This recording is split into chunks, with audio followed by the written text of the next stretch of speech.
कहानी की शुरुआत में हम देखते हैं कि टीवी पर एक लड़की का इंटरव्यू चल रहा था। ये लड़की पिछले साल हुए हेलोवीन हत्याकांड की एक लौती सर्वाइवर थी, जिसमें एक साइको किलर क्लाउन ने बहुत सारे लोगों का मर्डर किया था और उस हादसे में इस लड़की का चेहरा पूरी तरह से बिगड़ चुका था और अब वो काफी डरावनी लग रही थी। वो लड़की बताती है कि इससे अच्छा तो वो मर ही जाती। रिपोर्टर मोनिका बोलती है कि उस psycho killer art the clown की मौत कंफर्म नहीं है, क्योंकि उसकी लाश मुर्दा घर से गायब हो गई थी, पर इस लड़की ने अपनी आंखों से उस किलर को मरते हुए देखा था। लेकिन वो किलर अभी तक जिंदा है और वो भी ये इंटरव्यू देख रहा था। वो अपने टीवी फोड़ देता है और अपने क्लाउन वाले कॉस्ट्यूम में तैयार हो जाता है अपने अगले शिकार के लिए। इंटरव्यू के बाद मोनिका अपने बॉयफ्रेंड से बात कर रही थी कि उस लड़की का चेहरा कितना ज्यादा बदसूरत है, अगर वो उसकी जगह होती तो खुद की जान ले लेती। लेकिन ये बातें उस लड़की ने भी सुन ली थी और कुछ देर बाद ही वो मोनिका पर हमला कर देती है। वो उसकी दोनों आंखें फोड़कर उसकी जान ले लेती है। मोनिका की मौत के बाद ये लड़की जोर जोर से हंसने लगती है। इसका मतलब है कि ये लड़की भी अब पागल हो चुकी है। इसके बाद हेलोवीन की आधी रात को हम दो लड़कियों टेरा और डॉन को देखते हैं। वो दोनों एक पार्टी से वापस आ रही थी। डॉन ज्यादा ही नशे में थी, इसलिए टेरा उसे ड्राइव करने से मना करती है। वो दोनों यही बहस कर रही थी कि तभी टेरा को सामने से वो क्लाउन आता हुआ दिखता है। उसके कंधे पर कचरे का एक बड़ा सा बैग था। टेरा को उसे देखकर अजीब लगता है, पर डॉन मस्ती के मूड में थी। वो उसे आवाज देती है कि टेरा को उसका नंबर चाहिए, जो सुन आर्ट अपनी बत्ती सी दिखाने लगता है। आर्ट इसके बाद ही कहीं गायब हो जाता है और ये दोनों पास के ही एक पिज्जा प्लेस में जाती हैं। ये दोनों आपस में कुछ बात कर रही थी और तभी आर्ट द क्लाउन भी यहाँ आकर बैठ जाता है। वो टेरा को घूरना शुरू कर देता है। पहले वो उसे गुस्से से देखता है और फिर अपने दांत दिखाने लगता है, पर टेरा उससे इम्प्रेस नहीं होती। टेरा डॉन से यहाँ से निकलने को भी बोलती है, पर डॉन उल्टा आर्ट के पास जाकर उसके साथ सेल्फीज लेने लगती है, जिस पर आर्ट कुछ भी रिएक्ट नहीं करता। टेरा डॉन को ये सब हरकतें करने से मना करती है। तभी वहाँ का वेटर उस क्लाउन से ऑर्डर लेने आता है, पर आर्ट कुछ नहीं बोलता। फिर अचानक ही आर्ट उठता है और कहीं से एक रिंग लेकर आता है। वो टेरा के सामने जाके उसे वो रिंग पहनाने लगता है। टेरा शुरू में हेजिटेट करती है, पर डॉन को मजा आ रहा था और वो भी मजाक में रिंग पहन लेती है और आर्ट को थैंक्स बोलती है। फिर आर्ट तुरंत ही वॉशरूम चला जाता है। वेटर इनका ऑर्डर लेकर आता है और इनसे पूछता है कि वो क्लाउन इन्हें परेशान तो नहीं कर रहा, पर डॉन उसे बोलती है कि वो हार्मलेस है। इसके कुछ देर बाद ही वो वेटर उस क्लाउन को धक्के मार के वहाँ से बाहर निकाल देता है, क्योंकि उसने पूरे वॉशरूम को गंदा कर दिया था और दीवारों पर भी रंगोली बना दी थी। वेटर दूसरे वर्कर को वॉशरूम साफ करने को बोलता है। टेरा और डॉन अपना खाना खत्म करके यहाँ से निकल जाती है। टेरा सोच रही थी कि उस क्लाउन ने वॉशरूम में ऐसा क्या किया होगा, पर डॉन इस बात को भी मजाक में उड़ा देती है। वो दोनों अपनी कार के पास पहुँच जाती है, लेकिन कार का टायर अचानक ही पंक्चर हो गया था और इनके पास एक्स्ट्रा टायर भी नहीं था। तो टेरा डॉन के मोबाइल से अपनी सिस्टर विक्टोरिया को कॉल करती है ताकि वो इन्हें पिक कर ले। इसके बाद वो दोनों कार में ही इंतजार करने लगती है। टेरा को शक था कि जरूर उस पागल क्लाउन ने ही उनकी कार पंक्चर कर दी होगी। यहाँ दूसरी तरफ पिज्जा प्लेस में वो वर्कर वॉशरूम साफ कर रहा था। वो चिल्ला के अपने बॉस को बोलता है कि मुझे इसके लिए एक्स्ट्रा पेमेंट चाहिए, पर उसे कोई रिप्लाई नहीं मिलता। वो बाहर चेक करने आता है तो देखता है कि काउंटर पे उसके बॉस का कटा हुआ सर हेलोवीन के पंपकिन की तरह रखा हुआ था और साइड में वो ही क्लाउन खड़ा था। वो वर्कर बुरी तरह से डर जाता है और वहाँ से भागने की कोशिश करता है, पर सारे दरवाजे बंद थे और वो क्लाउन उसे भी पकड़कर बुरी तरह से मार देता है। इधर टेरा और डॉन कार में ही बैठे होते हैं और टेरा को अर्जेंट वॉशरूम जाना था। तभी वो सामने वाली बिल्डिंग के बाहर एक आदमी को खड़ा देखती है। टेरा उसके पास जाकर उसका वॉशरूम यूज करने के लिए पूछती है और वो उसे अंदर ले जाता है। माइक उसे बताता है कि ये बिल्डिंग उसकी नहीं है, वो सिर्फ यहाँ पेस्ट कंट्रोल करने आया था, क्योंकि यहाँ चूहों की काफी प्रॉब्लम है, पर इस बिल्डिंग में कोई रहता नहीं है। माइक फिर टेरा को वॉशरूम दिखाकर अपने काम पे लग जाता है। कार में डॉन रेडियो सुन रही थी और उसमें एक न्यूज आती है कि एक ब्लैक एंड व्हाइट कॉस्ट्यूम वाले क्लाउन ने टाउन के पिज्जा शॉप के 2 वर्कर्स का मर्डर कर दिया है और पुलिस उसकी तलाश में है। डॉन समझ जाती है कि ये जरूर वही क्लाउन होगा। तभी कार का दरवाजा खुलता है और टेरा अंदर आके बैठ जाती है। डॉन उसे भी वो न्यूज बताने लगती है, पर वो देखती है कि ये टेरा नहीं बल्कि वही आर्ट द क्लाउन था।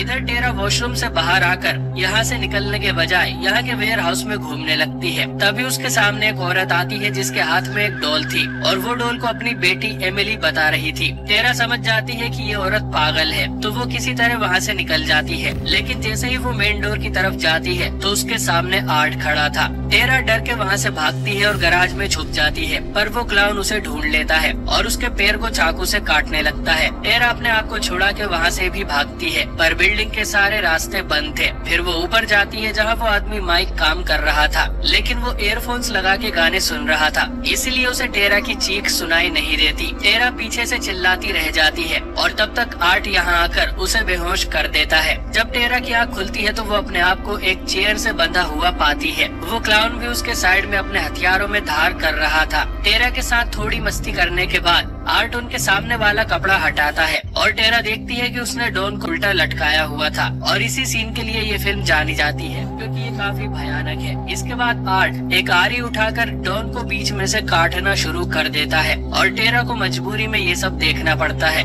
डॉन तड़प तड़प के मर जाती है, जिसे आर्ट बहुत एंजॉय कर रहा था, लेकिन इतनी देर में टेरा अपने आप को छुड़ा लेती है। आर्ट फिर से टेरा को पकड़ने भागता है, पर टेरा उस पे हमला कर देती है। उसकी अच्छी से पिटाई लगाने के बाद टेरा उसे मारने ही वाली थी, लेकिन आर्ट अपनी बंदूक निकालकर उसकी टांग में शूट कर देता है। वो उसके सर में भी गोली मारने जाता है, लेकिन बुलेट्स खत्म हो गई थी, तो वो अपने कचरे के बैग में से गोली भर लेता है। वहाँ उसे डॉन का मोबाइल भी पड़ा मिलता है, जिस पर टेरा की बहन विक्टोरिया का मैसेज आया था कि वो उनकी कार के पास आ गई है, लेकिन आर्ट उसे मैसेज कर देता है कि टेरा बीमार है और तुम सामने वाली बिल्डिंग के अंदर आ जाओ। फिर वो अपनी गन रिलोड करके टेरा को भी मार देता है। उसने सारी गोलियां टेरा के सर में उतार दी थी, लेकिन उसे ऐसा करते हुए वो पागल औरत देख लेती है। वो भागकर माइक के पास जाती है और उसे पुलिस को कॉल करने बोलती है, ये कहते हुए कि उसने उस लड़की को मार दिया, पर माइक उसे पागल समझकर वहाँ से चला जाता है। वो सीढ़ियों पर जाकर अपने साथी को कॉल करता है, पर पीछे से आर्ट उसके सर पे हथौड़ा मार देता है, जिससे वो बेहोश हो जाता है। अब उस औरत को याद आता है कि वो अपनी डॉल, जिसे वो अपनी बेटी मानती थी, उसे रूम में ही छोड़ आई है। वो उसे लेने वापस जाती है तो आर्ट उस डॉल को लेके बैठा हुआ था। वो औरत आर्ट की माँ होने की एक्टिंग करती है ताकि वो उस डॉल को कुछ न करे, और आर्ट भी बच्चे जैसा बिहेव करने लग जाता है। दूसरी तरफ विक्टोरिया टेरा और डॉन को ढूंढते हुए बेसमेंट में पहुंच चुकी थी,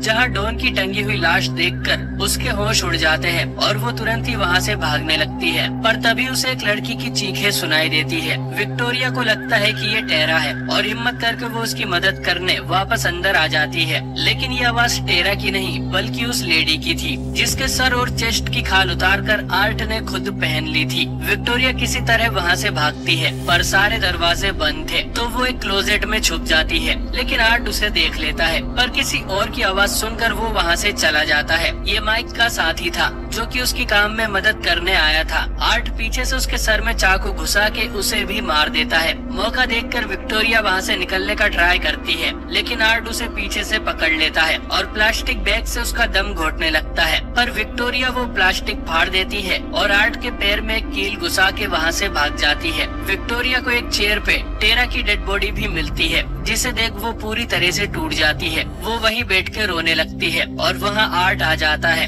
वो विक्टोरिया को अपनी चेन से मारने लगता है, पर विक्टोरिया की चीखें सुनकर माइक को होश आ गया था और वो आर्ट को पीछे से मारकर बेहोश कर देता है, और ये लोग उसे जान से मारने की बजाय यहाँ से चले जाते हैं। इसके बाद माइक तुरंत ही पुलिस को कॉल कर यहाँ बुलाता है और विक्टोरिया के साथ बाहर जाने लगता है, पर अचानक ही पीछे से आर्ट आ जाता है और माइक को मार देता है। विक्टोरिया उसकी आंख में कुछ घुसा के वहाँ से भागती है और गैराज में आकर वो उसका दरवाजा बंद कर लेती है, जिसमें आर्ट अपना भोंपू बजा के भी एंटर नहीं कर पाता, तो वो सीधा एक ट्रक लेके अंदर घुस जाता है, जिससे विक्टोरिया बेहोश हो गई थी। थोड़ी देर म्यूजिक सुनने के बाद आर्ट विक्टोरिया के पास जाता है और उसके चेहरे को खाने लगता है, लेकिन तभी यहाँ पुलिस आ जाती है। वो आर्ट को सरेंडर करने को बोलते हैं, लेकिन आर्ट खुद के ही सर में गोली मार लेता है। पर विक्टोरिया अभी तक जिंदा थी, लेकिन वो कोमा में चली गई है। फिर आर्ट की बॉडी को पोस्टमार्टम के लिए ले जाया जाता है, लेकिन जैसे ही डॉक्टर कवर को ओपन करता है तो देखता है कि आर्ट जिंदा था।